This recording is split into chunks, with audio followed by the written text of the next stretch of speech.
Member for Richmond North Centre. Thank you, Mr. Speaker. We are 15 months into the pandemic, and the minister promised to move quickly 6 months ago. So the key word is quickly. So this grant to the major attraction should have been announced yesterday instead of asking us to waiting for the good news. They are dying every day. Premier and the minister. The Premier has botched it. This week, the minister said, I quote, "The best analogy I can give is that the ink is still wet," end quote. People in the tourism sector are drowning in red ink and have been waiting and hoping that major attraction would get support. The PNE is asking for 8 million in aid, or it could close forever. To the Premier, will the PNE get support as a major attraction and employer of British Columbians? Minister of Tourism. Thank you, Honourable Speaker. Of course, these iconic attractions are vital to British Columbians. When the member speaks about the PNE, this is a place that I've gone to for generations, and I expect that the PNE is going to be there for future generations. We are in the middle of a health crisis. We recognize that there is a call to action from the industry to support anchor attractions.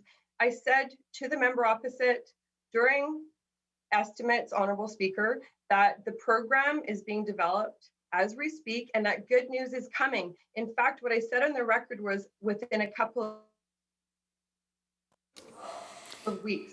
The ministry is working as quickly as possible to develop the program so we can get the money out the door, grants, not loans, to iconic anchor attractions that have been deeply impacted by this global pandemic. Thank you, Honourable Speaker. Member for Richmond North Centre on supplemental.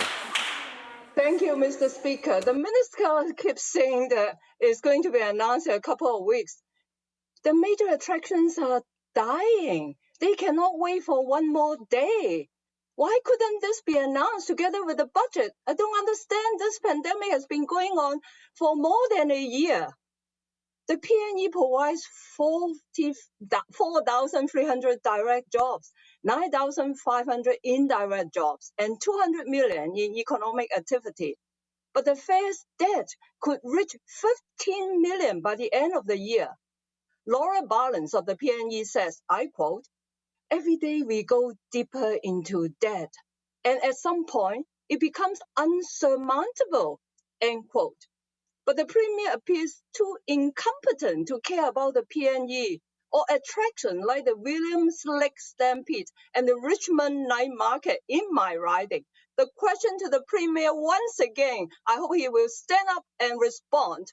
Will the Premier save this attraction or will they close forever?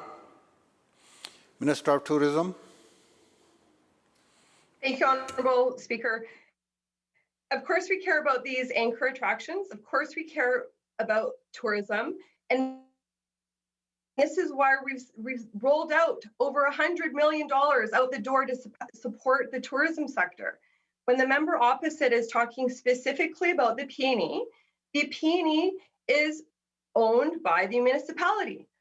We are working with the PNE and the municipality and the federal government, who also announced $1 billion in their budget a day before our budget, setting aside money for events and festivals and anchor attractions. We are doing this work together, member. It is important that we do the work together, but we do recognize that they have suffered because they can't have events. They can't have large crowds. We recognize the pandemic impacts the people industry.